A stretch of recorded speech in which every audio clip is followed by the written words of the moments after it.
So in this video, we are going to discuss about the primary, secondary, tertiary. எப்படி வந்து நம்ம வந்து ஒரு primary carbon, secondary carbon, tertiary carbon கண்டுபிடிக்கின்ற பத்தி நம்ம டிஸ்கஸ் பண்ண போறோம். இது வந்து நமக்கு வந்து ரொம்ப ரொம்ப இம்பார்ட்டன்ட். ஏன்னு பார்த்தீங்கன்னா ஒரு மாலிகுல் வந்து ஸ்டெபிலிட்டி வந்து எக்ஸ்பிளைன் பண்றதுக்கு அந்த primary, secondary, tertiary வந்து நமக்கு வந்து யூஸ் ஆகும். அப்புறம் ரியாக்டிவிட்டி எக்ஸ்பிளைன் பண்றதுக்கு இந்த primary, secondary, tertiary வந்து நமக்கு வந்து யூஸ் ஆகும். ஓகேவா? இங்க வந்து நமக்கு வந்து ஒரு மாலிகுல் வந்து கொடுத்துருக்காங்க. அந்த மாலிகுல் வந்து பார்த்தீங்கன்னா நமக்கு வந்து ஃபர்ஸ்ட் வந்து ப்ராப்பரா வேல வந்து எழுத தெரியணும். ஓகே.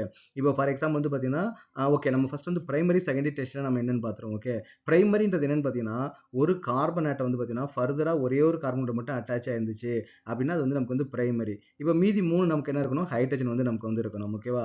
அப்போ ஒரு கார்பன் வந்து பார்த்தீங்கன்னா ஒரே ஒரு கார்பன் கூட மட்டும் தான் கனெக்ட் ஆயிருக்குது, மீதி எல்லாமே ஹைட்ரஜன் கூட கனெக்ட் ஆயிருச்சுன்னா தட் இஸ் கால்டு பிரைமரி. இப்போ ஒரு கார்பன் வந்து பார்த்தீங்கன்னா 2 கார்பன் கூட வந்து டைரக்டா வந்து கனெக்ட் ஆயிருக்குது அப்படின்னா நமக்கு என்ன சொல்லணும் பார்த்தீங்கன்னா அது வந்து நமக்கு வந்து செகண்டரி அப்படின்னு வந்து நம்ம சொல்லுவோம். அப்போ மீதி 2 நமக்கு என்ன இருக்குன்னு பார்த்தீங்கன்னா நமக்கு வந்து ஹைட்ரஜன் வந்து நமக்கு வந்து இருக்கணும். அப்போ டெர்ஷரி அப்படின்னு வந்து நமக்கு என்னன்னு பார்த்தீங்கன்னா 3 கார்பன் கூட வந்து நமக்கு வந்து அட்டாச் ஆயிருக்கணும். ஒரு கார்பன் ஃபர்தரா 3 கார்பன் தான் அட்டாச் ஆயிருக்கணும். ரிமைனிங் நமக்கு என்ன பண்ணா ஒரே ஒரு ஹைட்ரஜன் வந்து இருக்கும். அப்போ இதுக்கு நம்ம என்ன சொல்லுவோம் பார்த்தீங்கன்னா டெர்ஷரி அப்படின்னு நம்ம சொல்லுவோம். ஓகேவா?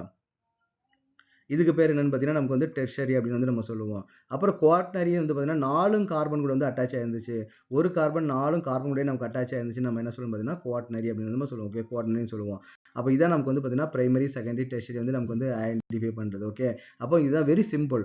ஒரு கார்பன் ஃபர்தரா ஒரே ஒரு கார்பன் கூட அட்டாச் ஆயிருந்துச்சுன்னா பிரைமரி, 2 கார்பன் கூட அட்டாச் ஆயிருக்கும்போது செகண்டரி, 3 கார்பன் கூட அட்டாச் ஆயிருக்கும்போது டெர்ஷரி, 4 கார்பன் கூட அட்டாச் ஆயிருந்தா குவாட்டர்னரி. அவ்வளவுதான்.